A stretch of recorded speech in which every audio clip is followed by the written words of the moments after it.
Once upon a time, in a small village nestled in the heart of Nigeria, there lived a 15-year-old boy named Chukwu.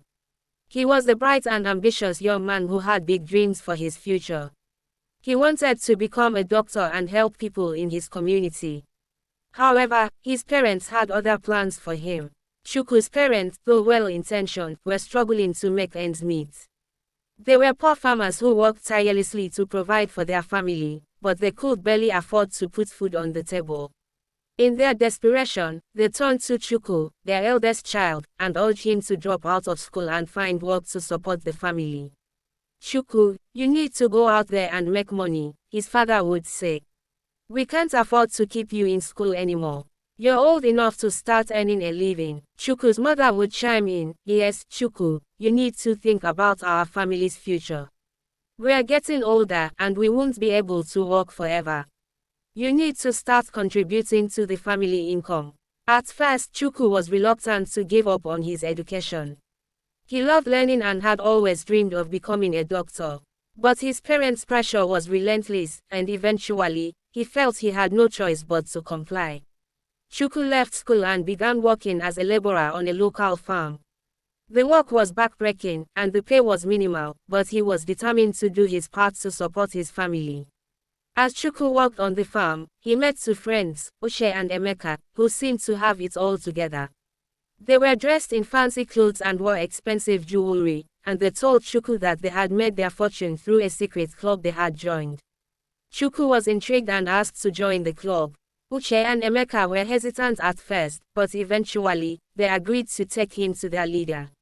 The leader of the club was a mysterious figure who introduced himself as the Great One. He promised Chukwu that if he joined the club, he would become rich and powerful beyond his wildest dreams. Chukwu was tempted by the promise of wealth and power, and he agreed to join the club. But what he didn't know was that the club was actually an occultic group that worshipped dark spirits. As Chukwu became more deeply embroiled in the club's activities, he began to notice strange occurrences happening around him. His parents would fall ill and his siblings would begin to act strangely. But Chukwu couldn't see the connection between these events and his involvement with the occultic club. It wasn't until it was too late that Chukwu realized the true nature of the club and the terrible consequences of his involvement. One night, while participating in a ritual, Chukwu felt a strange sensation in his body. When he looked down, he saw that his manhood had disappeared. Chukwu was horrified and tried to flee, but it was too late. The dark spirits had already taken hold of him, and he was now a slave to their will. As the days passed, Chukwu's family began to suffer a series of tragic events. His parents died in a mysterious fire, and his siblings disappeared one by one. Chukwu was consumed by grief and guilt, knowing that his involvement with the occultic club had led to the downfall of his family. But the consequences of Chukwu's actions didn't stop there. His entire generation was cursed, and his family's name became synonymous with tragedy and misfortune. Years went by, and Chukwu became a shadow of his former self. He wandered the earth, seeking redemption and forgiveness for his sins.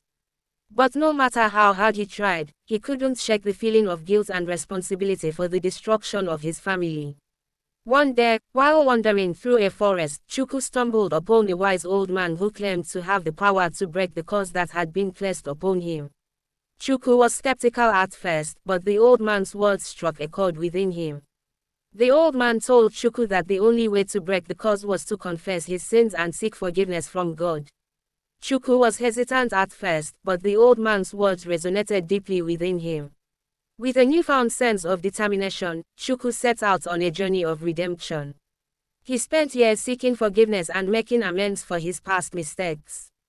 And slowly but surely, he began to feel the weight of the curse lifting off his shoulders.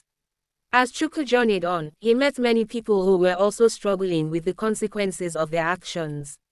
He met a woman who had lost her children due to her involvement with witchcraft, and a man who had lost his business due to his greed and corruption. Through his interactions, in the end, Chukwu's story served as a cautionary tale about the dangers of seeking power and wealth through occultic means. He had lost everything that truly mattered to him: his family, his manhood, and his dignity. But through his journey of redemption, he had gained something far more valuable: a sense of purpose, forgiveness, and peace.